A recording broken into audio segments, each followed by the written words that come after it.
औज़ुबिल्लाहि मिनश्शैतानिर्रजीम बिस्मिल्लाहिर्रहमानिर्रहीम अस्सलामु अलैकुम वरहमतुल्लाहि वबरकातुहू। जज़ाकल्लाह खैर। Welcome to the class. आज का जो हमारा क्लास है बैक टू फितरा का 5वां क्लास है। और इस क्लास का जो हमारा उन्वान है, टॉपिक जो है वो बहुत इम्पॉर्टेंट टॉपिक है। ये टॉपिक इस हवाले से भी इम्पॉर्टेंट है कि अल्लाह ताला ने अम्बिया को और तमाम इंसानों को, खुसूसन मुसलमानों को बार बार तलकीन की है कि हम इस नेमत को अपनी दुआओं में मांगा करें। मेरा जो उन्वान है वो उन्वान है हिदाया। और ये उन्वान इस हवाले से बहुत ज़्यादा इम्पॉर्टेंट होता है क्योंकि देखिए, अगर आपके पास दुनिया भर की नेमतें हों लेकिन सिर्फ़ ये एक नेमत ना हो, हिदायत की नेमत, तो दुनिया की तमाम नेमतें आपको दुनियावी और उखरवी तबाही का सबब बन जाती हैं। आप मिसाल ले लीजिए, जैसे कि अगर आपके पास जिस्मानी सेहत है लेकिन आपके पास नेमत हिदायत नहीं है, तो आप जिस्मानी सेहत के ज़रिए किसी को तकलीफ़ पहुँचाएँगे या जिस्मानी सेहत को अल्लाह के मना करदा कामों में इस्तेमाल करेंगे। अगर आपके पास वक़्त है लेकिन आपके पास नेमत हिदायत नहीं है, तो आप उस वक़्त को फ़ुज़ूल कामों में इस्तेमाल करेंगे। आपके पास माल है, पैसा है, लेकिन आपके पास नेमत हिदायत नहीं है, तो आप उसे हराम चीज़ों को ख़रीदेंगे, अय्याशी में गुज़ारेंगे, उस पैसे का इस्तेमाल अय्याशियों में करेंगे। अगर आपके पास वालिदैन हैं और औलाद है, दोनों बड़ी नेमतें हैं, लेकिन अगर आपके पास ये नेमत हिदायत नहीं है, तो ये वालिदैन की आप नाफरमानी करेंगे और औलाद के हुकूक को अदा नहीं करेंगे, क्योंकि आपको पता ही नहीं है कि आपकी ज़िम्मेदारियाँ क्या है। इस तरह दुनियावी और उखरवी तमाम तबाहियाँ आप अपनी झोली में ले लेंगे। तो इसलिए ये टॉपिक नेमत हिदायत बहुत अहमियत रखती है। और शायद यही वजह है कि अल्लाह ताला ने हम मुसलमानों के लिए मैंडेटरी कर दिया है कि हम हर नमाज में इस नेमत का सवाल करते हैं और कहते हैं इहदिनस सिरातल मुस्तकीम, ए हमारे रब, हमें सीधे रास्ते की तरफ हिदायत दीजिए, हमें सीधे रास्ते की तरफ रहनुमाई कीजिए। तो हम लोग आपस में एक दूसरे को दुआएं देते हैं कि अल्लाह आपको हिदायत पे ले आए या आप मेरे लिए हिदायत की दुआ कीजिए। लेकिन सवाल ये है कि हिदायत कहते किसको है?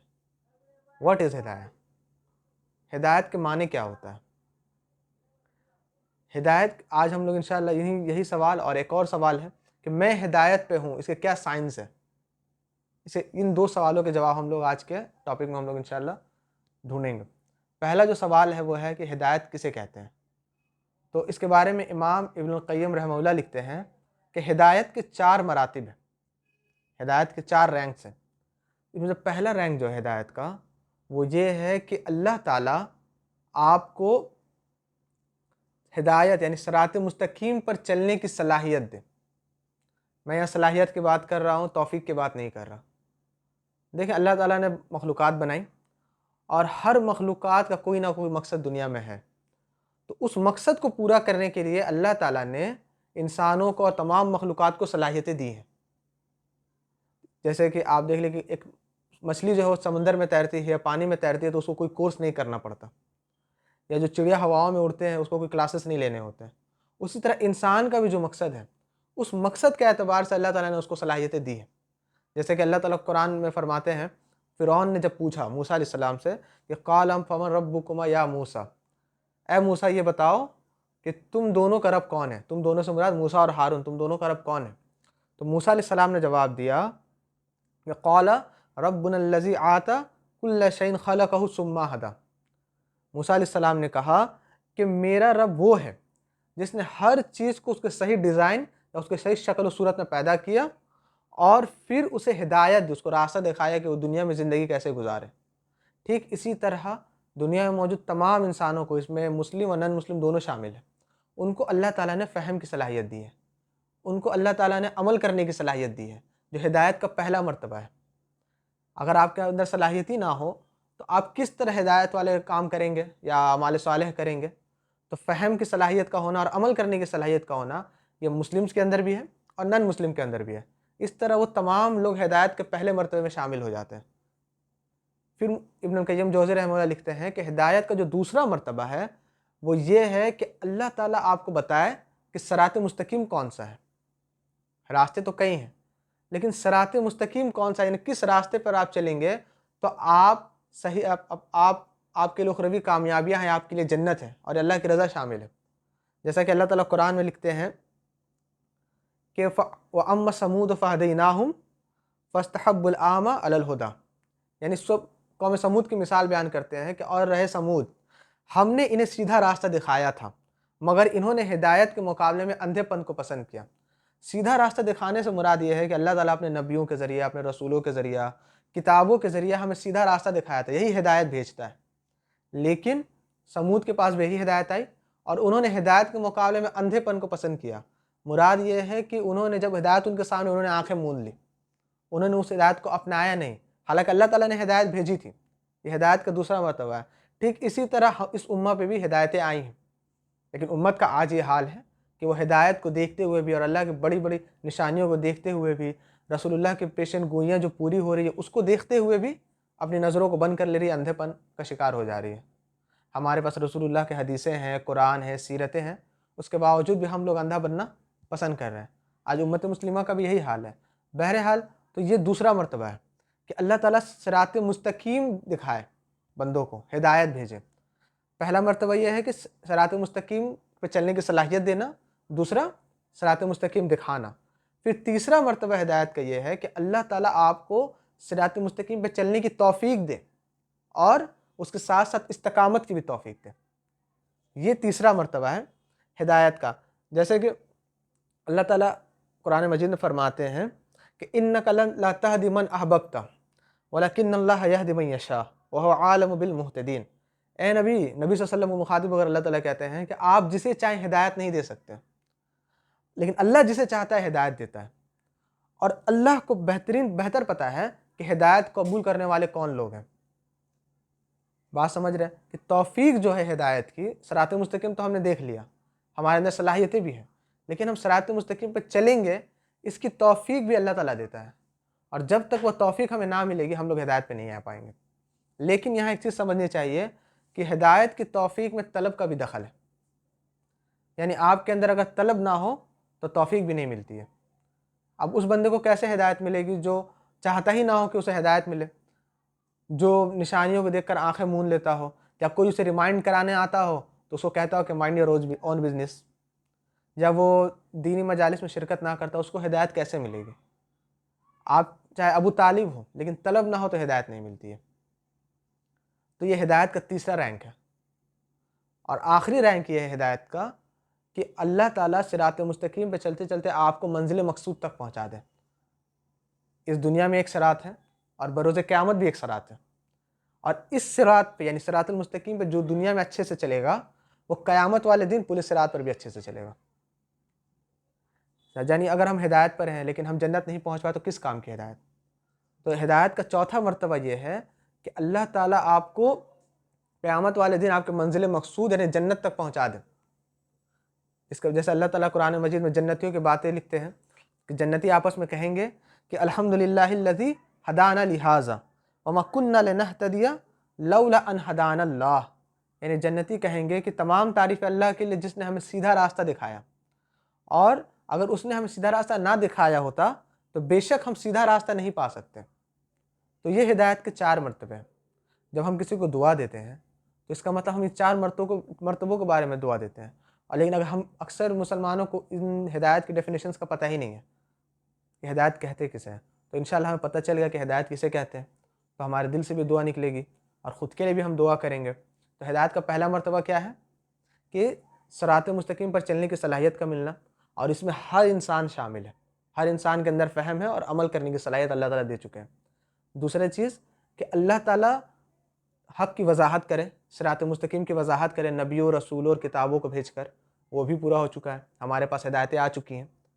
तीसरी चीज़ है कि हिदायत पर या सिरात मुस्तकीम पर चलने की तौफ़ीक का मिलना, और इस तौफ़ीक में तलब का बड़ा दखल है, चाहत का बड़ा दखल है, और उसके साथ साथ आपको इस्तकामत भी मिले। तो ये अल्लाह की तरफ से है, अल्लाह जिसे चाहे देता है, और अल्लाह को बेहतर पता है कि कौन हिदायत कबूल करने वाले हैं। यानी अगर आपके अंदर तलब ही नहीं होगी तो अल्लाह तो जानता है कि ये हिदायत कबूल करने वालों में से नहीं। और आखिरी मरतबा ये है कि आप सिरात मुस्तकीम पर चलते चलते मंजिल मकसूद यानी जन्नत तक पहुँच जाए। ये हिदायत की डेफिनेशन है कि हिदायत के चार मरतबे हैं। अब आते हैं दूसरे सवाल पर कि साइंस क्या है। यानी बहुत से लोगों का सवाल है कि मुझे नहीं पता, मैं नेक अमाल तो करता हूँ लेकिन मैं शक में पड़ा हूँ कि क्या मैं हिदायत पर हूँ, क्या मेरा अल्लाह मुझसे खुश हो रहा है? तो हिदायत के साइंस क्या हैं?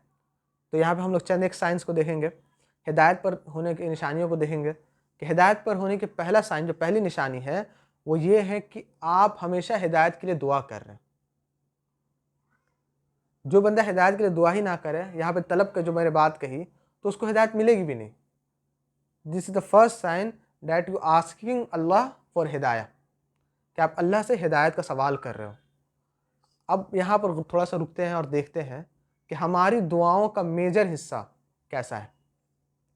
क्या हमारी दुआएं सिर्फ दुनियावी तो नहीं है कि अल्लाह मुझे नौकरी दे, मुझे अच्छी जगह शादी करवा दे, या मुझे फ़लाँ चीज़ दे, फ़लाँ चीज़ दे, इसमें कोई हर्ज नहीं है, अल्लाह ही से मांगनी चाहिए और अल्लाह ही देने वाला है। लेकिन कहने का मकसद है कि हमारी दुआ का पैराटाइम कैसा है।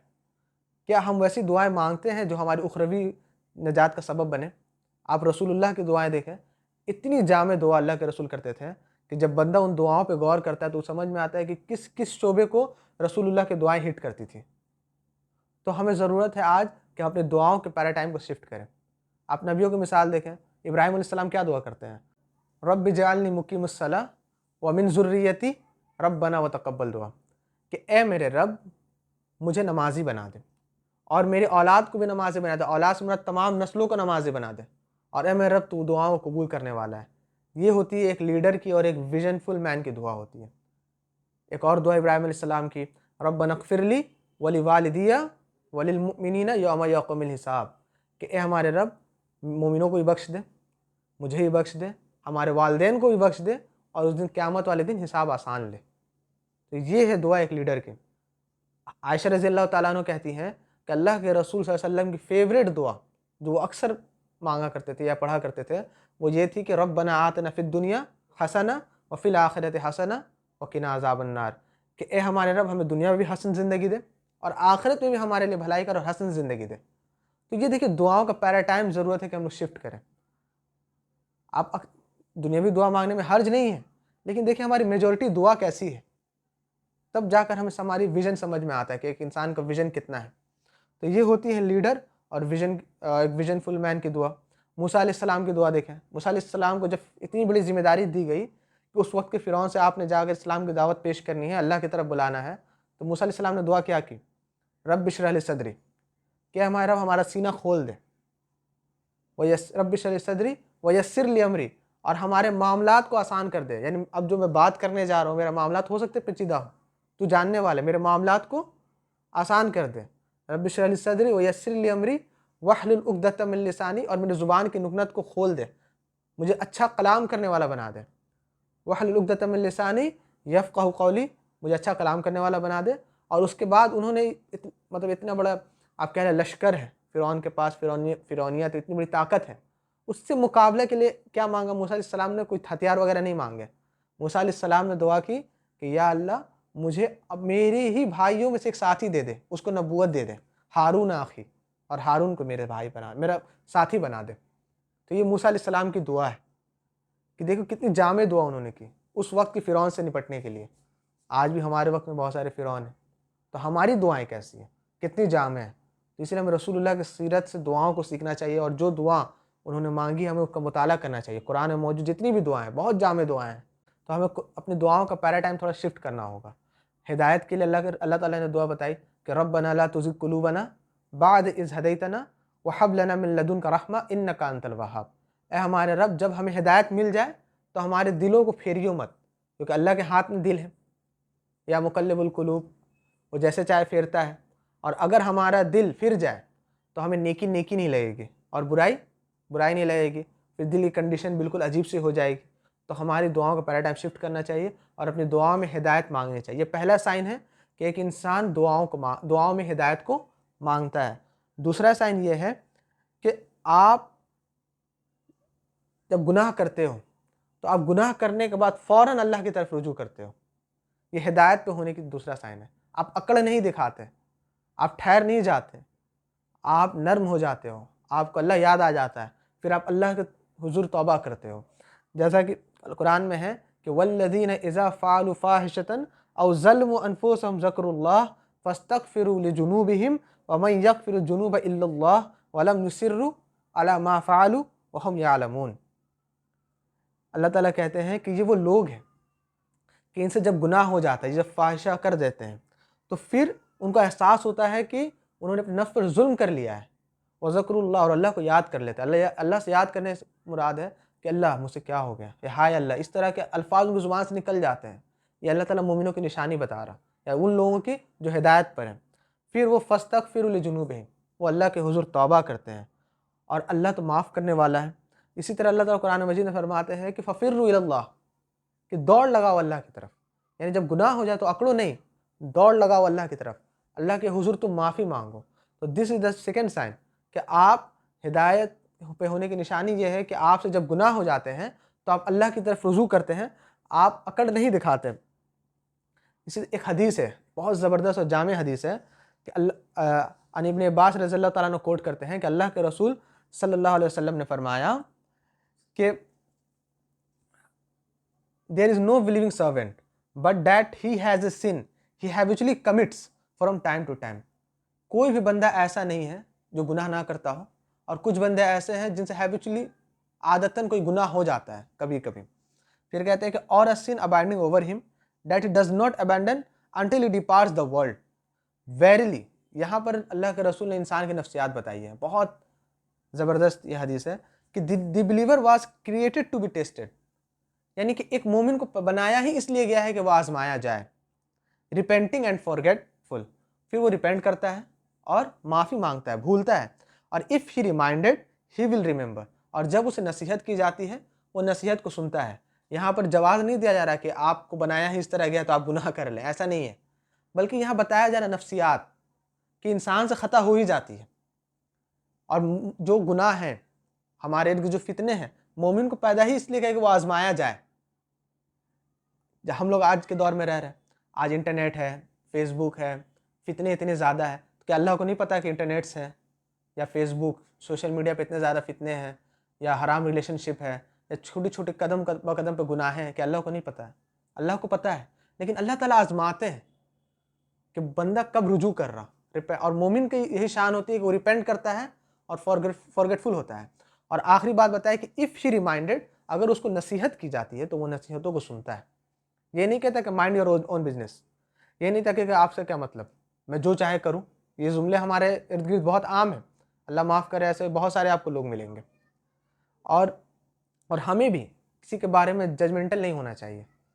हो सकता है कि कोई बंदे को अगर हम रिमाइंड कराए तो वो रिमाइंडर ले लें किसी के ज़ाहिरी हुलिये को देखकर। ऐसे बहुत सारे मिसालें हमें मिलती हैं कि एक इंसान फहाशी वाली ज़िंदगी गुजार रहा, उरियानियत वाली ज़िंदगी गुजार रहा, लेकिन जब उसको दावत दी गई कि आप आइए, वहाँ पर एक हल्का होता है या वहाँ दीनी मजलिसें लगती हैं, यहाँ पर अल्लाह उसके रसूल का जिक्र होता है, वो जाता है और एक दफ़ा में सुनकर वो ईमान ले आता है और उसकी ज़िंदगी पलट जाती है। तो इस हदीस के ज़रिए हमें ये बात समझ में आती है कि हमें भी जजमेंटल नहीं होना चाहिए। अगर हमारे पास जो भी नॉलेज है, उस नॉलेज के जरिए दूसरों को रिमाइंड कराते रहना चाहिए। अल्लाह के रसूल की बहुत ज़बरदस्त हदीस है, और इस हदीस में बहुत होप है। तो पता ये चला कि अल्लाह ताला लोगों को टेस्ट करते हैं, जैसे उमर बिन खत्ताब कहते हैं कि अल्लाह ताला लोगों को उनके तकवे के लिए टेस्ट करता है कि उनके तकवे में और इजाफा हो जाए। ये दूसरा साइन था। तीसरा साइन ये है कि you see your own mistake. हिदायत पे होने की तीसरी निशानी ये है कि इंसान अपनी गलतियों को देखे, और ये यकीन जाने सबसे बड़ी निशानी और सबसे मुश्किल काम है। इंसान को दूसरे की गलतियाँ ज़्यादा नजर आती है बनिस्बत खुद की गलतियों के। और आप यकीन जाने कि ये करप्ट हार्ट होने की एक निशानी है। जब आप दिल की पूरी साइंस पढ़ेंगे तो उसमें पता चलता है कि एक ऐसा बंदा जब वो कोई मजलिस में बैठता है या दीनी दुरूस सुनता है या पढ़ाई करता है, और उसे जो नसीहत की जाती है वो ये सोचता है कि अच्छा, ये मेरा भाई सुनता तो उसके लिए बड़ी कारआमद होती, ये मेरे फलां चचा को सुननी चाहिए थी। यानी वो उस नसीहत को खुद पे अप्लाई नहीं करता कि मैं कितना गलत हूँ। तो ये करप्ट हार्ट होने की एक निशानी है। तो हदायत पे होने की तीसरी निशानी ये है कि आप अपनी गलतियों को देखें। जैसा कि कुरान में एक आयत नाजिल हुई कि and there are others who have acknowledged their sins, कि कुछ लोग ऐसे होते हैं जो अपने गुनाहों के बारे में एक्नॉलेज कर लेते हैं, मान लेते हैं कि मुझसे ये गुनाह हो गई। They had mixed a righteous deed with another that was bad, और अपने वो बुरे कामों के जरिए यानी गुनाहों को नेकियों के साथ मिक्स कर देते हैं, यानी नेकियों को गालिब करते हैं अपने गुनाहों के ऊपर। जब उसे गुनाह हो जाती है तो वो नेकी करते हैं। Perhaps Allah will turn to them in forgiveness, हो सकता है कि अल्लाह उन्हें माफ़ कर दे। Indeed Allah is forgiving and merciful, बेशक अल्लाह माफ़ करने वाला बहुत रहीम है। यह आयत नाजिल हुई थी अबी इब्न काब के बारे में, काब बिन मालिक के बारे में रज़ी अल्लाह ताला अन्हु। काब बिन मालिक उन लोगों में से थे जो जंग तबूक पर अल्लाह के रसूल के साथ नहीं गए थे। क्यों नहीं गए थे? केयरलेसनेस की वजह से। काब बिन मालिक कहते हैं कि मेरे पास उस वक्त जितने पैसे थे उससे पहले मेरे पास कभी पैसे नहीं थे। मेरे पास उस वक्त जितने हथियार या घोड़े या सामान, आराइश और सामान, जितनी सारी चीज़ें थी वो उससे पहले कभी नहीं थी। लेकिन मैं हमेशा जाता था अल्लाह के रसूल के मंदिर में, सोचता था अब तैयारी करूँगा, अब तैयारी करूँगा, अब तैयारी करूँगा। लेकिन हुआ ये कि वो फ़ौज रवाना हो गई और जंग तबूक बहुत बड़ी जंग थी रूमियों के दरमियान, क्योंकि रूम उस वक्त बड़ी सुपर पावर थी और रूम को चैलेंज उस वक्त मुसलमानों ने किया था और वो लोग निकल कर गए थे, जिसकी वजह से पूरे अहले अरब में मुसलमानों की धाक बैठ गई थी। बहरहाल काब बिन मालिक नहीं जा पाए और जब अल्लाह के रसूल वापस आए तो तबाह मुनाफिकीन आने लगे और हीले और बहाने देने लगे कि मुझे में फला काम था या कुछ भी बहाने देने लगे। अल्लाह के रसूल ने सबके उज़्र को कबूल किया। काब बिन मालिक कहते हैं कि मेरे दिल में ख्याल गुजरा कि मैं भी ये बहाने लगा लूँ। फिर काब बिन मालिक सोचते हैं कि नहीं, अल्लाह तो देख रहा है, हो सकता है अल्लाह वही के ज़रिए इत्तला कर दे। तो उन्होंने जाकर सच कहा और ये भी कहा कि मैं चाहता तो बहाने देता, लेकिन मुझे यकीन है कि अल्लाह आपको इत्तला कर देगा। फिर अल्लाह के रसूल सल्लल्लाहु अलैहि वसल्लम ने उनसे 40 दिन तक बात नहीं की और तमाम सहाबा ने 40 दिन तक बात नहीं की या इवन उनके सलाम का जवाब तक नहीं दिया। ये होता है अलवला वलबरा, यानी अल्लाह के लिए दोस्ती और अल्लाह के लिए दुश्मनी, ये होती है। और काब बिन मालिक कहते हैं कि मैं जब मस्जिद में जाता था और नमाज़ पढ़ने के लिए बैठता था तो मैं रसूलुल्लाह के चेहरे को देखा करता था कि अल्लाह के रसूल कभी मेरे ऊपर चेहरा डाल दे, निगाहें मेरी तरफ कर ले। अल्लाह के रसूल मुझे नहीं देखते थे, लेकिन जब मैं दूसरी तरफ पलटता था तो रसूलुल्लाह मेरी तरफ देख रहे होते थे। ये अल्लाह के रसूल की मुझसे मोहब्बत थी। जब 40 दिन गुजर गए तो फिर वही आई और फिर हम खबर आई कि मुझे मेरी बीवी से दूर हो जाना है। आप सोचे, बहुत बड़ा इम्तहान था इनके लिए। 50 दिनों तक ये मामला चलता रहा और इसमें एक गालिबन किसी जगह का बादशाह, मुझे नाम नहीं याद रहा, उसने ख़त लिखा कि मुसलमानों के नबी ने तुम्हारे साथ जुल्म किया है। मैंने उस ख़त को लिया और उसे तंदूर में डाल दिया, जला दिया कि तुम एक बड़े घुड़सवार हो, एक बहुत तुमने कुर्बानियाँ दी हैं और तुम एक जंग में नहीं गए तो मुसलमानों ने भी तो तुम पे जुल्म किया, तुमको जलील कर दिया। काब बिन मालिक कहते हैं मैंने फ़ौरन उस पर्ची को जला दिया। उसके बाद जब मुझे खबर आई कि अल्लाह के रसूल ने मुझे, अल्लाह ताला ने मुझे माफ़ कर दिया, लोग मेरे घर मुबारकबाद देने आने लगे। इस हदीस से बहुत सारे लेसन हमें मिलते हैं। बहुत जामे हदीस और बहुत बड़ी हदीस है कि सबसे पहला लेसन होता है कि सच का साथ कभी नहीं छोड़ना चाहिए, चाहे मामलात कैसे भी हो। इज़्ज़त और ज़िल्लत अल्लाह के हाथ में है और जो लोग अपने जानों पर जुल्म कर जाते हैं, गुनाह कर जाते हैं, तो उनको नेकियों के ज़रिए अपने गुनाहों को छुपाना चाहिए, नेकी करनी चाहिए ताकि अल्लाह ताला माफ़ कर दे। अब यहाँ पर आप देखें कि अब यहाँ पर आप सोच के बताएं कि क्या हमें अपनी खामियों को पता है? मसलन यूथ के साथ अक्सर मामला होता है कि वो अपने माँ बाप से बहुत रूड होते हैं। क्यों रूड होते हैं? कि माँ बाप उन्हें उनकी खामियां बता रहे होते हैं।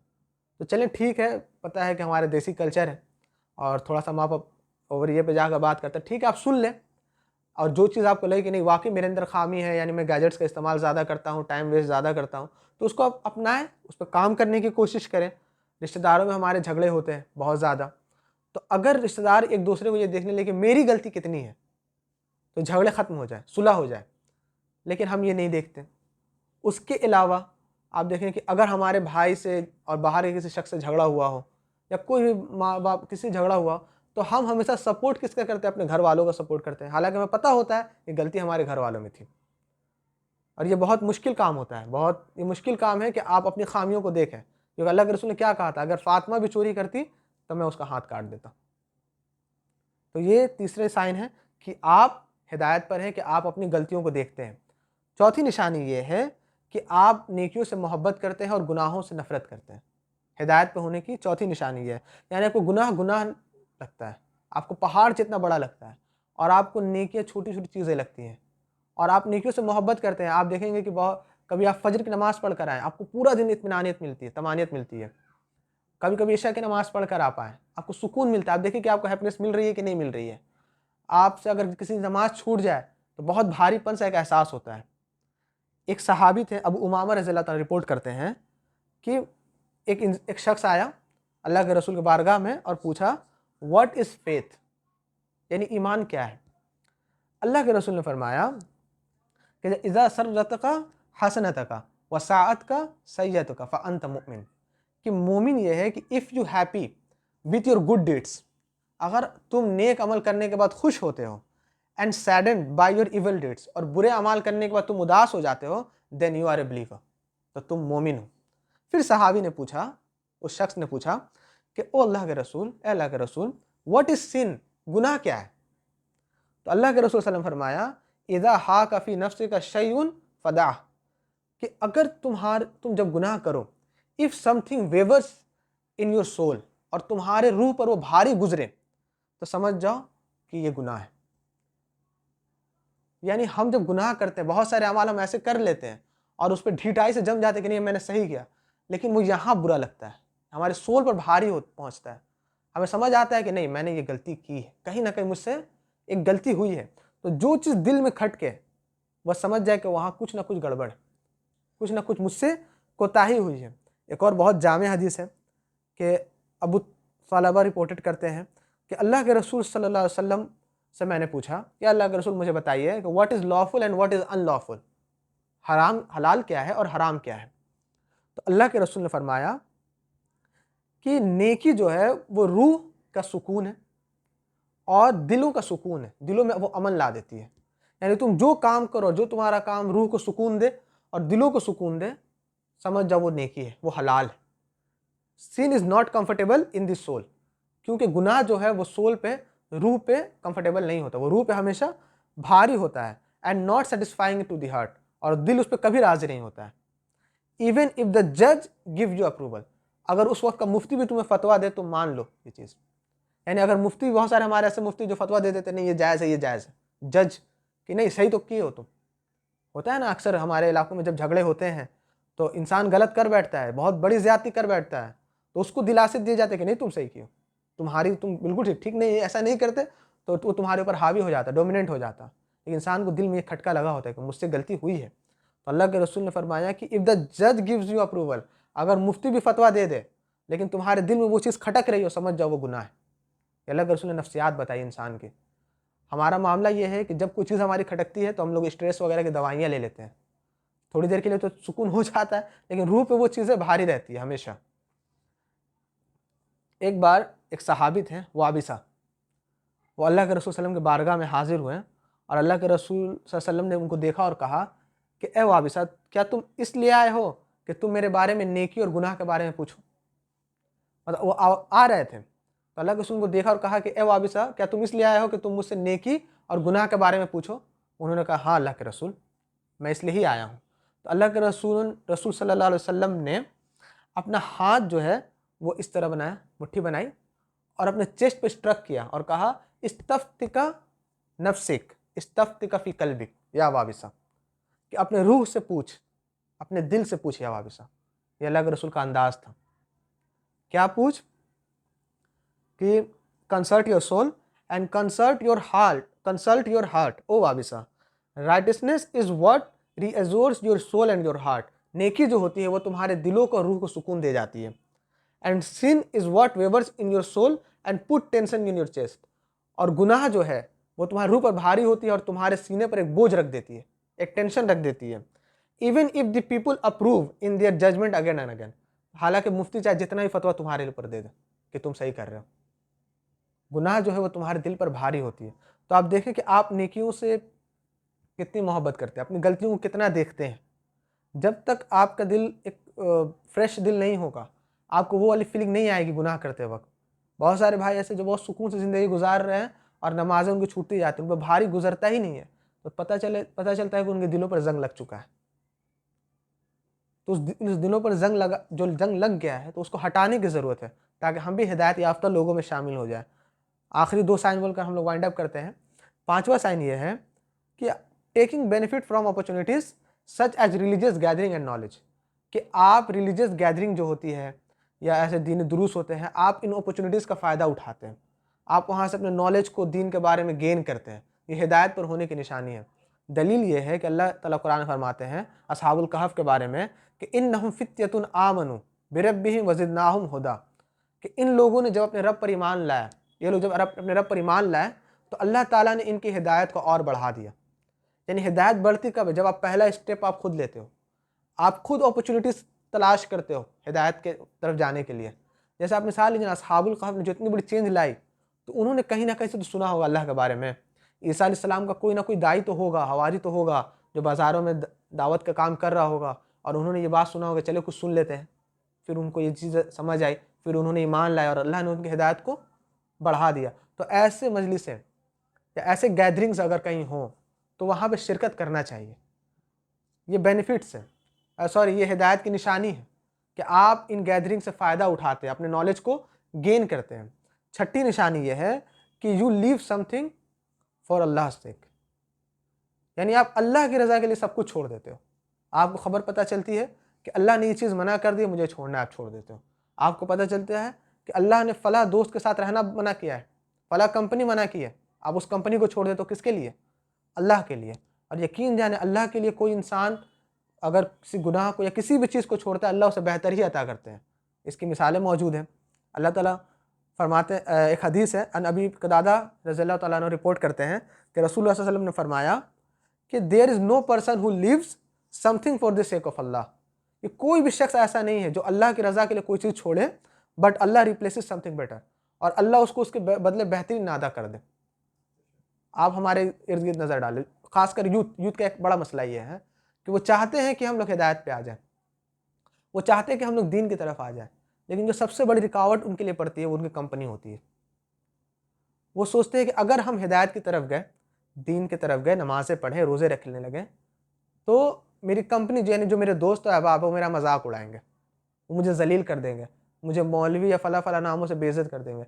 लेकिन आप मिसालें मौजूद है कि जिन लोगों ने इसके बावजूद, जानते हुए बावजूद ये ख़तरा मोल लिया, उन्होंने अपनी उस कंपनी को छोड़ दिया अल्लाह के लिए और अल्लाह की तरफ आए, अल्लाह ताला ने उनको उससे बेहतरीन कंपनी भी दी और बहुत इज्जत दी कि लोग उनको सलाम करते हैं। बहुत सारी मिसालें मौजूद हैं, ऐसे ऐसे लोग जिनको उनका इंसान सोच भी नहीं सकता था, उनकी ज़िंदगियाँ बदली हैं। और आप उनसे बात करें, उनसे सवाल करें, वो यही कहते हैं कि जब हम दीन की तरफ आए तो अल्लाह ने जो इज़्ज़त दी है वो इज़्ज़त मुझे कभी नहीं मिली थी जब मैं गुनाह की तरफ था। तो स्टेप लेना हमारा काम है, फिर देखें कि अल्लाह कितनी रहमतों की बारिशें करता है हमारे ऊपर। आप इसी तरह मिसाल देखें हज़रत उस्मान रज़ियल्लाहु ताला अन्हु की। आप बता सकते हैं कि उस्मान रज़ियल्लाहु ताला अन्हु को हेरिटेंस में कितनी दौलत मिली थी, कितनी मालियत मिली थी? किसी को पता है? अंदाज़ा करें कितना दिरहम मिला होगा, अंदाज़ा करें, सोचिए इतने बड़े मालदार शख्स, उनको 30 मिलियन दरहम मिले थे। 30 मिलियन दरहम उनको विरासत में मिली थी उस्मान गनी रज़ियल्लाहु ताला अन्हु को, यानी गालिबन 3 करोड़ दिरहम। और आप बताएं जब हिजरत का हुक्म आया, अबसीनिया जब उन्होंने हिजरत की उस्मान रज़ियल्लाहु ताला अन्हु ने, तो आपका क्या ख्याल है कि कोई शख्स जब हिजरत करता है तो उसका कारोबार चल रहा होता है? जाहिर है हालात ऐसे, कारोबार तो बंद हो जाता है। उन्होंने कारोबार के बारे में नहीं सोचा, हिजरत कर ली। और जब हिजरत करके वहाँ गए, सहाबा लिखते हैं कि जब उस्मान गनी रज़ियल्लाहु ताला हिजरत से वापस आए, फिर मदीना जब पहुँचे तो उनका माल 10 टाइम्स और बढ़ गया। जब वो वहाँ गए, हालांकि उनकी नीयत ये नहीं थी, उनकी नीयत अल्लाह की रज़ा थी, लेकिन जब वहाँ गए तो अबशीनिया के बादशाहों के साथ, वज़रा के साथ, और जो वहाँ के बाशिंदे थे उनके साथ, जो बड़े बड़े ताजिर थे उनके साथ उनका कॉन्टैक्ट बढ़ा और अल्लाह ने उनके माल में, उनकी तजारत में और बरकत दे दी। तो ये होता है अल्लाह के राह में किसी चीज़ को छोड़ना। उन्होंने अपना पूरा कारोबार छोड़कर अल्लाह के राह में हिजरत की। और आपको पता है कि सिर्फ 2 लोग यानी 2 ख़ानदान ऐसे हैं दुनिया में जिनको अल्लाह के राह में ख़ानदान के साथ हिजरत करने का शर्फ हासिल है। एक इब्राहिम अलैहिस्सलाम जो अपने, और एक उस्मान गनी रज़ियल्लाहु ताला अन्हु। तो ये मिसालें हैं। अब जिस उस्मान गनी रज़ियल्लाहु ताला अन्हु के बारे में बात चली है तो उनका एक मैं वाक़या बताता हूँ, उनकी मॉडेस्टी का, कि ज़ाहिर है बहुत हया वाले थे। एक दिन मस्जिद में गए तो देखें कि एक बच्चा है, उनको बच्चे को बड़ा प्यार आया। उन्होंने सोचा कि मैं उस बच्चे को कुछ पैसे दूँ, कुछ हौसला अफ़ज़ाई करूँ, लेकिन लोग थे, उनको डर था कि कहीं ऐसा ना हो कि लोगों के सामने मैं दूँ। एक ये चीज़ थी, और दूसरा ये चीज़ थी कि कहीं उसकी इज़्ज़त नफ्स ना मजरूह हो जाए कि मैं सबके सामने उसको पैसे दे रहा हूँ। उन्होंने बच्चे को बुलाया और कहा कि मैं तुम्हें एक शर्ट गिफ्ट करना चाह रहा हूँ। बच्चे ने कहा कि चलो अच्छी बात है, एक शर्ट मिल रही है। उन्होंने कहा जी मैं कबूल करता हूँ। उन्होंने वो शर्ट दी। जब बच्चा घर गया तो उस शर्ट के जेब में 10,000 दिरहम थे। ये उस्मान गनी की मॉडेस्टी थी, इतने हया वाले थे और इतने छुप कर अल्लाह के राह में सदका करने वाले थे। तो ये हमारे रोल मॉडल्स हैं। उसी तरह एक मिसाल उम्मे सलमा रज़ियल्लाहु ताला अन्हा की लीजिए। आपको पता है जब हिजरत हुई थी तो सबसे तकलीफ़दा हिजरत इन्हीं की हुई थी।